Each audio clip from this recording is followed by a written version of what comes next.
अस्सलाम वालेकुम रहमतुल्लाह। This is Syed Awan Hasan.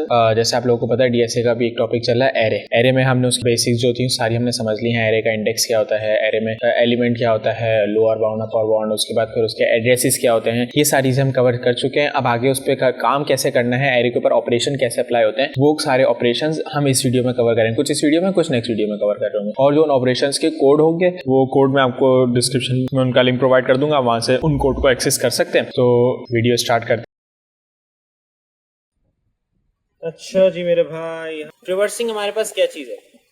ट्रिवर्सिंग nothing but the daughter of searching. क्यों मैं डॉटर क्यों कह रहा हूँ? क्योंकि ट्रिवर्स में हम क्या कर रहे होते हैं, हम ईच एंड एवरी प्लेस पर, ईच एंड एवरी इंडेक्स पे जाके हम उसका वैल्यू चेक कर रहे होते हैं कि वहाँ पे विजिट कर रहे होते हैं। Basically to visit every node, every value, every index of an array. तो हम जब भी ट्रिवर्स का वर्ड यूज करते हैं ना, तो इसका मतलब ही यही है कि हमारे पास एरे का जितना बड़ा भी साइज है, उसमें जितने भी एलिमेंट्स हैं, उन सब की एक एक की लोकेशन पे जाके हर किसी से मुलाकात करना और हर किसी के खैर खैरियत हाल अहवाल पूछना, तो उसको ट्रिवर्सिंग कहते हैं। भाई इसका अच्छा और बेस्ट केस और वर्स्ट केस क्या होगा? अच्छा और बुरा केस कुछ भी नहीं होता। अच्छा केस में भी ये सबके पास जाएगा, सबसे मिलेगा, सबके पास से निकल कर आएगा। बुरे केस में भी होगा, सबके पास जाएगा, सबसे मिलेगा, सबके। तो जब दोनों में फर्क ही नहीं है, big O of n, omega of n जब इक्वल हो जाए, तो उसको हम कहते हैं थीटा ऑफ एन, जो कि मैंने यहाँ पर मेंशन भी कर दिया। ठीक है, अब इसका ट्रिवर्स का क्या है? Input array of n elements है, या एन एलिमेंट्स हमने इनपुट करा दिया, उसके बाद फिर हम प्रोसेस कर रहे हैं, some kind of process apply हुआ है, तो यहाँ पे हमारे पास ट्रिवर्सिंग हो रही है। ठीक है, यहाँ पे हमारे पास क्या हो रही है? ट्रिवर्सिंग। ट्रिवर्सिंग के बाद नेक्स्ट हमारे पास है इंसर्शन। ट्रिवर्सिंग में हमारे पास ट्रिवर्सिंग में हमारे पास एरे नंबर ऑफ एलिमेंट्स के, यानी एक एरे है जिसमें नंबर ऑफ एन एलिमेंट्स हैं, एक ही चीज होती है। लेकिन हमारे पास जब इंसर्शन आ जाती है, तो एरे तो जरूर होता है, ऑब्वियसली एरे नहीं होगा तो हमारे पास इंसर्शन का कोई काम नहीं है। एरे में सारी चीजें, तो एक एरे आता है जिसमें नंबर ऑफ एन एलिमेंट्स हैं, और हमारे पास के इंडेक्स है, के को हम इंडेक्स कह रहे हैं, और आइटम वो है जो हमें बेसिकली इंसर्ट करना है। के एक रिक्वायर्ड इंडेक्स है उसके ऊपर जाके। ठीक है, हम इसमें क्या कह रहे हैं? Input an array of n elements है, ये टू बी आइटम। ये सारी जो बात मैंने अभी आपको बताई ना, ये सारी वर्डिंग में लिखी है कि हम एक एरे ले रहे हैं, इनपुट ले रहे हैं जिसका साइज एन के बराबर है, के इंडेक्स है जिसमें हम न्यू वैल्यू पुट करना चाह रहे हैं। तो अब इधर क्या लिखा हुआ है? यहाँ पे लिखा हुआ यही है कि जो मैंने अभी आपको यहाँ पे बताया कि यहाँ पे एरे इतना साइज का है, के इंडेक्स पे हमें इंसर्ट करना है, आइटम को के इंडेक्स में इंसर्ट करना है। लेकिन यहाँ पे एक चीज बहुत ज्यादा जो पॉइंट टू बी नोटेड वाली बात है ना, कि इस चीज को भूलना कभी नहीं है कि के का इंडेक्स की वैल्यू कभी भी एन नंबर ऑफ इनपुट्स यानी एन नंबर ऑफ एलिमेंट से ज्यादा नहीं हो सकती। What am I saying? मैं क्या कह रहा हूं, मैं आपको यहाँ लिख के समझाता हूँ, क्योंकि हवा में तो कोई चीज समझ में नहीं आती। अच्छा, अब मैं कह ये रहा हूं, लेट सपोज मेरा एरे है, सीधा कर लेता हूँ इसको मैं, सीधा इस तरीके से। मेरा एरे है इंट, और इंट के साथ मेरा आ जाता है यहाँ पे ARRAY, और एरे का साइज इन्होंने n दिया हुआ था, मैंने दिया एरे का साइज 5। एरे का साइज मैंने क्या दिया? 5। इट मीन्स जो मैंने पहले बताया था कि 0 1 2 3 4 ये इंडेक्सेस हैं, इन इंडेक्सेस पे ये चीजें हैं, ये इंडेक्सेस मैंने बना दिए सारे। यहाँ पे एरे आ जाएगा सबके साथ, जस्ट लाइक दिस, सबके साथ ऐसे आ जाएगा, एरे आ जाएगा। अब मैंने ये कहा कि भाई के इंडेक्स है, के कौन सा है? के एक इंडेक्स है 6। अब उसको इस एरे में पुट कर दो।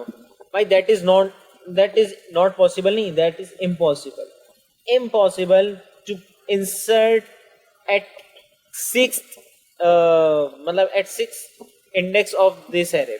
क्योंकि इम्पॉसिबल इस वजह से है क्योंकि हमारी एग्जिस्टेंस 0 से कहां तक की है? 4 की है। It should be less than n, it should be less than n होना चाहिए। उसकी वजह ही यही है कि हमारे पास यहाँ पे एरे है, क्योंकि एरे एक वो चीज है जो में जिसमें मिस ने भी बार बार ये बात बताई, ये प्री एलोकेशन ऑफ मेमोरी होती है, यानी pre reservation of memory. Program जब स्टार्ट होगा एग्जीक्यूशन के लिए उस वक्त एक मेमोरी एलोकेट हो जाएगी, वो मेमोरी प्रिजर्व हो जाएगी ना, उसमें आप कटौती कर सकते हो ना बढ़ा सकते हो, बढ़ोतरी कर सकते हो। तो कटौती का मतलब है कि ना उसका आप साइज छोटा कर सकते हो, भले जब खाली पड़ा हुआ एरे, एरे में खाली जगह रखी हुई, इतना एरे में वैल्यूज हैं, ये दो खाली है, मसला नहीं है। ऐसा भी नहीं कर सकते इन पांचों के पांचों में वैल्यू है, आगे से एग्जिस्टेंस आगे बढ़ाना लग जाए, एक्सीड करने लग जाए, ये भी नहीं कर सकते। उसका जितना साइज है वो साइज उतने का उतना ही रहेगा, उनमें उसी साइज के अंदर इंसर्शन और डिलीशन अप्लाई करनी है। तो अभी हम क्या कर रहे हैं, बेसिकली इंसर्शन अप्लाई की है हमने, और इंसर्शन अप्लाई करने के लिए हमने क्या चीज कही, हमने कहा कि n से छोटा होना चाहिए, k should be less than n। ये ऑलवेज कंडीशन रहेगी, ये ऑलवेज कंडीशन रहेगी। क्यों? हमें जाहिर सी बात है n से छोटी वैल्यूज पर ही यहाँ पे काम हो रहा है, n से छोटे ही वैल्यूज के इंडेक्स यहाँ मौजूद है। नेक्स्ट चीज हमारे पास क्या आती है, हमने लगाया वाइल का लूप, हमने कहा i is greater than and equals to k, उसके बाद एरे लगाया, एरे में हमने कहा i plus 1 equals to array और i। यहाँ पे बेसिकली हमारे पास एक लॉजिक लग रही है, लॉजिक हमने डिफाइन की है, लॉजिक हमने कुछ इस तरीके से डिफाइन कर दी। अच्छा मेरा भाई, हम कहाँ थे? हम थे यहाँ पे कि हमारे पास इंसर्शन वाले केस में यहाँ लॉजिक लग रही है कि यहाँ पे काम किस तरीके से हो रहा है। यहाँ पे बेसिकली काम कुछ इस तरीके से हो रहा होता है कि जैसे मिस ने बताया था, अगर यहाँ पे करना है, यहाँ पे वैल्यू शिफ्ट, यहाँ पे वैल्यू इंसर्ट करनी है तो कोई ना कोई यहाँ पे शिफ्टिंग हो रही हो, शिफ्टिंग नहीं होगी, without any hassle direct value put हो जाएगी। लेकिन अगर यहाँ पे करनी है तो हमें सारे को हिलाना पड़ेगा, तो ऐसे आएगा। तो लेकिन बेसिकली ये समझने की लॉजिक है। लेकिन कोड हमारा किस तरीके से काम कर रहा है, कोड हमारा काम ही इस तरीके से कर रहा है, वो हर जगह शिफ्टिंग ही कर रहा है। अगर हम उसको बता रहे हैं कि यहाँ पे तुम्हें वैल्यूज रखनी है, तो बेसिकली हमारा कोड चलता हुआ आ रहा है इस जगह से। हमारा कोड कहाँ से चलता हुआ आ रहा है? पीछे से। अब हमें पीछे से ऐसे नजर नहीं आ रहा कि भाई यहाँ पे गार्बेज वैल्यू है, तो गार्बेज वैल्यू को शिफ्ट करता हुआ आ रहा है। वो कह रहे हैं इस यहाँ पे जो है इसको आगे वाले असाइन कर दो, यानी इसको जाया कर दो, इस वाली को इस पे असाइन कर दो, इस वाली को इस पे असाइन कर दो, इस वाली को इस पे असाइन कर दो, इस वाली को इस पे। तो अब ये जगह खाली होगा, इधर तुम वैल्यू पुट कर दो। यहाँ पे क्या चीज की शिफ्टिंग की उसने? गार्बेज वैल्यूज की शिफ्टिंग की है। अगर लेट सपोज मैं कहता यहाँ पे 4 वाली जगह पे मुझे शिफ्टिंग चाहिए, तो वो क्या करता कि इसको शिफ्ट करता, बाहर उठा के फेंक देता, यानी जो गार्बेज थी उसको गार्बेज में ही फेंक दिया, उसको एरे में से ही बाहर निकाल दिया, कचरे को कचरे में जगह रख दिया। और इसमें क्या किया कि इस वाले को उठा के सेकंड लास्ट को उठा के लास्ट, थर्ड लास्ट को सेकंड पे, फोर्थ लास्ट को थर्ड लास्ट पे, तो ऐसे करके उसने एक एक वैल्यू को इधर शिफ्ट किया। 5वीं को उसने 5 को यहाँ पे शिफ्ट किया, 4 को उसने यहाँ शिफ्ट किया, ये जगह हो गई खाली, वैकेंट स्पेस आ गया। अब जब जगह खाली हो गई तो यहाँ पे हमने वो वैल्यू इंसर्ट कर दी, जो कि यहाँ पे ये लाइन लिखी हुई है कि एरे इंडेक्स ऑफ के, और के हमें पता होगा या फिर हम यूजर से पूछ लेंगे, और आइटम की वैल्यू कोई ना कोई यूजर ने दी होगी या फिर हम खुद बता रहे होंगे, it depends on our requirement. तो उस तरीके से यहाँ पे वैल्यू यहाँ पे पुट हो जाएगी। लेकिन अगर उसको पहली इंडेक्स पे इंसर्शन करानी है तो भाई अच्छे बच्चों के लिए जगह खाली करनी पड़ती है। खैर अब तो यूनिवर्सिटी में तो सब कुछ नहीं होता। तो यहाँ से हमें क्या करना है कि हम यहाँ से भी शिफ्ट कराते कराते कराते कराते कराते कराते आएंगे, फिर जब तक यहाँ पहुँचेंगे तो 1 यहाँ पे शिफ्ट हो चुका होगा, जगह खाली हो गई, तो यहाँ पे आके वो वैल्यू पुट हो जाएगी, वो आके बैठ जाएगा। तो अब सीन क्या है, यहाँ पे हमारे पास हमने कहा था यहाँ आई जब तक के से बड़ा होगा ये लूप जब तक चलेगा। मींस कि जो हमारे एरे का साइज होगा ना एरे किस तरीके से डिफाइन होता है? एरे इस तरीके से डिफाइन होता है, एरे का साइज हमारे पास 5 है, के की वैल्यू यहाँ पे 6 छोड़ दें, यहाँ पे हम के की वैल्यू अज्यूम कर लेते हैं। के की वैल्यू हमने कंसिडर की के इज इक्वल्स टू 2। के की वैल्यू हम क्या कंसिडर कर रहे हैं? के की वैल्यू क्या है भाई? के की वैल्यू है 2। अब वो 2 वैल्यू पे काम किस तरीके से करेगा वो काम देख लेते हैं। के 2 वैल्यू पे काम इस तरीके से कर रहा है कि अब उसने कहा कि भाई मुझे 5 इंडेक्स का एरे है, तो यानी यहाँ पे कोई ना कोई वैल्यू होगी, यहाँ पे होगी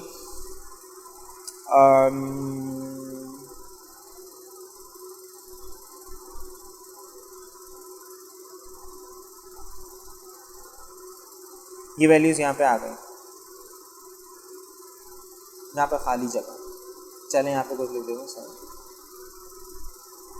65, 66, 69, 71 और 72 यहाँ पे वैल्यूज़ हमने पुट कर दी, इसमें वैल्यूज़ है। हमने कहा के इंडेक्स है सेकंड इंडेक्स पर, यानी इस जगह पे ये इंडेक्स की वैल्यू दी है सेकंड इंडेक्स पर। हमने के की वैल्यू 2 है तो हमें इस जगह पे वैल्यू पुट करनी है। क्या पुट करनी है? Item. Item is equals to 100 हमने बता दिया, आइटम इज इक्वल्स टू 100 है और हमें इस जगह पे वैल्यू इंसर्ट करनी है 100। 69 को रिप्लेस करवा के मतलब शिफ्ट करवा के यहाँ लाना है और यहाँ पे हमें ये जगह वैल्यू हो जाती है 100। अच्छा, अब ये काम कैसे होगा? हमारा प्रोग्राम समझे यहाँ पे 5 लिखा हुआ है ना, तो हमने यही सेम वैल्यू आई को असाइन कर दी। आई को हमने कहा तुम 5 हो, आई को हमने क्या कहा? तुम 5 हो। तो अब हम यहाँ पे काम कुछ इस तरीके से कर रहे होते हैं कि हमारे पास हमने कहा कि जब तक के की वैल्यू से तुम्हारी वैल्यू छोटी ना हो जाए, जब तक तुम वाइल लूप को चलाते रहोगे। अब इधर हम देखते हैं, इधर प्रोग्राम जो लिखा हुआ है, प्रोग्राम यही बता रहा है कि आई 5 है, कि हमारे पास क्या है 2, i is greater than equals to 2, यानी 5 is greater than equals to 2। सही है, वेरीफाई हो गई कंडीशन और हमने उसको कर दिया, आगे पास कर दिया। जब वो लूप के अंदर आया हमने कहा कि ऐसा करो कि हमारे पास 5 + 1 6 और एरे की 5 की वैल्यू उठा के 6 में पुट कर दो, यानी कि वो ये कह रहा है। अच्छा, इसमें एक चीज़ और ये करेंगे हम, that's a nice condition man. अच्छा, हमें क्या करना होगा? आई को 5 कंसिडर नहीं करना होगा। हमें एक चीज़ का ध्यान रखना होगा, आई को 5 कंसिडर नहीं करेंगे क्योंकि we know that our index 0 1 2 3 4। हमारा लास्ट इंडेक्स क्या है? 4। यहाँ पे 5 वैल्यूज़ तो है लेकिन लास्ट इंडेक्स 4 है, तो इट मीन्स कि हम आई की वैल्यू देंगे 4। ठीक है, आई की वैल्यू हम क्या देंगे? 4। इस प्रोग्राम में अगर मैं 5 भी दे देता कोई मसला नहीं होता, लेकिन हमें एफिशिएंट बनाना है, तो एफिशिएंट बनाने के लिए हम आई की वैल्यू 4 देंगे जो हमारा लास्ट इंडेक्स है। हम कह रहे हैं कि तुम ऐसा करो कि आई की वैल्यू जब 4 ग्रेटर देन 2 है तो तुम ये लूप चलाओ, लूप में आओ और आई की वैल्यू 4 इंडेक्स पे जो है ना, ये 4th इंडेक्स पे जो वैल्यू है यहाँ पे आई की, मैं इस इंडेक्स को लिख कर दिखाता हूँ। ये वाली जो लाइन है ना, मैं इस लाइन को यहाँ लिख कर दिखाता हूँ। एरे, यहाँ पे लिखा हुआ आई +1 और इक्वल्स टू एरे, और यहाँ पे लिखा हुआ आई। ठीक है, अब आई पहली दफ़ा जब लूप चलेगा तो आई की वैल्यू क्या होगी? आई की वैल्यू होगी हमारे पास 4 + 1 5 इक्वल्स टू एरे, आई की वैल्यू क्या है? 4। अब वो कह रहे हैं एरे इंडेक्स 4 की वैल्यू उठा के एरे इंडेक्स 5 को असाइन कर दो। एरे इंडेक्स 4 की वैल्यू क्या है हमारे पास? 72। अब वो क्या कर रहा है कि कह रहा है इसको एरे इंडेक्स 5 को असाइन कर दो, लेकिन एरे इंडेक्स 5 तो है ही नहीं, रिजर्व ही नहीं हुआ हुआ। वो क्या होगा? यहाँ से वैल्यू उठाएगा बाहर, यहाँ से वैल्यू उठाएगा बाहर, यहाँ से वैल्यू उठाएगा बाहर। जितनी दफ़े हमें शिफ्टिंग करा के नई नई वैल्यूज डाली होगी, हर दफ़ा वैल्यूज उठा के लास्ट इंडेक्स वाली वैल्यू को वो गार्बेज में डाल देगा, यानी ज़ाया कर देगा, हमें वो वापस रिटर्न नहीं हो सकती। तो उसने क्या किया? यहाँ से उठा के वैल्यू यहाँ पे कर दी। अब वो नेक्स्ट स्टेप में नीचे आया तो उसने कहा आई इज़ इक्वल्स टू आई -1। अब नेक्स्ट स्टेप में नीचे आया आई इज़ इक्वल्स टू आई -1। आई हमारे पास क्या था? 4 - 1, हमारे पास क्या होगा? I is equals to 3। पहले आई की वैल्यू क्या थी? अभी लूप चला था 4 थी, अब 3 आ गया। लूप की बॉडी हो गई एंड, लूप की बॉडी क्या हो गई? एंड हो गई। अब वो लूप कहाँ जाएगा? वापस वाइल के पास जाएगा। 3 is greater than equals to 2, 3 is greater than 2, तो ये लूप की बॉडी में फिर आ गया। 3 + 1 4 हो गया और आई की वैल्यू क्या है? 3, यानी इंडेक्स 3 की वैल्यू इंडेक्स 4 को असाइन कर दो, यानी 71 को उठा के इधर भेज दो। अभी भी शिफ्टिंग हो रही है, जगह खाली हो गई थी, शिफ्टिंग एक और कर दी, यहाँ पे भेज दी, अब ये जगह खाली हो गई। अब नीचे आए, नीचे अगर आई इक्वल्स टू आई -1 तो यहाँ पे क्या आएगा? यहाँ पे आ गया हमारे पास 3 - 1 2 आ गया। अब जब हम इसमें आए तो हमने क्या किया? नीचे से निकले, लूप खत्म हुआ, वापस ऊपर गए, वैल्यू 2 हो चुकी आएगी, लेकिन हम क्या कह रहे हैं? 2 is less than equals to 2। अब लेकिन लेस देन नहीं है, लेकिन 2 इज़ इक्वल्स टू 2 वाली कंडीशन वेरीफाई हो रही है। हमने कहा चलो फिर चला दो, हमने फिर चलाया, आई +1 यानी 2 + 1 3 हो गया। हमने कहा इंडेक्स 3 और यहाँ पे आ रहा है 2, तो कह रहे हैं 2 की वैल्यू असाइन कर दो इंडेक्स 3 को, 2 की वैल्यू असाइन कर दो इंडेक्स 3 को। ये जगह खाली हो गई थी, अब ये वैल्यू यहाँ पर आ गई थी 71 और 69 यहाँ पर आ गया, ये जगह हो गई अब खाली हो गई। अब नीचे उतरे, नीचे उतरने वाली लाइन पे हमारे पास क्या लिखा हुआ? आई इज इक्वल्स टू आई -1। 2 था, 2 - 1 किया, 1 बच गया। यहाँ से नीचे से निकले, वापस ऊपर चले गए, वापस ऊपर गए, तो अब हम यहाँ पर आके हम चेक कर रहे हैं कि 1 is greater than equals to 2। ये मैं 2 बार बार क्यों कह रहा हूँ? क्योंकि मैंने ये डिफाइन किया है k इज इक्वल्स टू 2। मैंने अपनी कंडीशन में क्या डिफाइन किया? अब ये 2 डिफाइन किया हुआ है मैंने, k इज इक्वल्स टू 2। जब भी मैं बार बार 2 पे कंडीशन चेक कर रहा हूँ, अब मैं इधर आया तो मैंने कहा यार कह रहा है 1 is greater than equals to 2, this is not true man, this is false. ये कंडीशन यहाँ पे फॉल्स हो गई, तो फॉल्स होने का मतलब है वो अंदर नहीं जाएगा, वो डायरेक्ट उठा के बाहर फेंक देगा। उसने बाहर उठा के फेंका,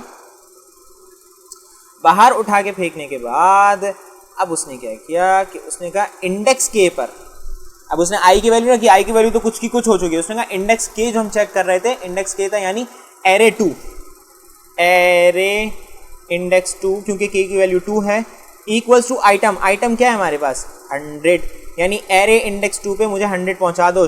69 यहाँ जा चुका, 71 यहाँ जा चुका और अब यहाँ पे 100 आ गया। अब लेकिन आप लोग सोच रहे होंगे कि मैंने ये क्यों कहा कि मिस ने जो कोड लिखवाया था वो हर दफ़ा शिफ्टिंग करेगा। भाई इस वजह से कि लेट सपोज यहाँ पे 71 और 72 नहीं होते, कोड तो हमारा यहीं से चलता हुआ आ रहा होता ना, उसको तो नहीं पता ना हमने कहाँ तक वैल्यूज पुट कर दी, कोड हमारा कहाँ से चलता हुआ आ रहा होता, वो यहीं से चलता हुआ आ रहा होता, क्योंकि हमने ऐसी कोई अब फिर वो एक्स्ट्रा लॉजिक लगेगी कि हम उसको बताएं कि यहाँ तक वैल्यूज पुट हो गई हैं, तुम्हें डायरेक्ट करना है, वो एक अलग डिबेट है। लेकिन अगर हम एक जर्नल जो कोड लिखा हुआ है ना यहाँ पे, उसकी डेफिनेशन ही यही है कि जितना एरे का साइज होगा वो उतने साइज से चलता हुआ आ रहा होगा, भले से उसमें कोई वैल्यू हो या ना हो, वो शिफ्टिंग हमेशा करेगा। बस हमें शिफ्टिंग कहाँ नजर आएगी, अगर हमारे पास कोई वैल्यूज लिखी होंगी तो वो हमें शिफ्ट होती भी नजर आ जाएंगी, जहाँ पे हमारे पास कोई वैल्यू नहीं होगी वो जाहिर सी बात है गार्बेज वैल्यूज है, तो वो वहाँ पे शिफ्टिंग और फिर भी हो ही रही है। ठीक है, ये कॉन्सेप्ट दिया है इस कोड के अंदर हमें। ठीक है, क्लियर है। हमारे पास ये इंसर्शन वाला हो चुका है, अब इसमें इंसर्शन बिफोर हो, आफ्टर हो, या फिर फर्स्ट पोजीशन पे हो, लास्ट पोजीशन पे हो, इट डज नॉट मैटर, हमारा प्रोग्राम हमेशा सेम तरीके से काम कर रहा होगा। This is not human, this is a programming. Array operation के कॉन्सेप्ट्स हो चुके हैं, सिर्फ एरे डिलीशन रह गया। Array deletion in the next video. If you want to check out the basics of the array, please click above the I button and check those videos out.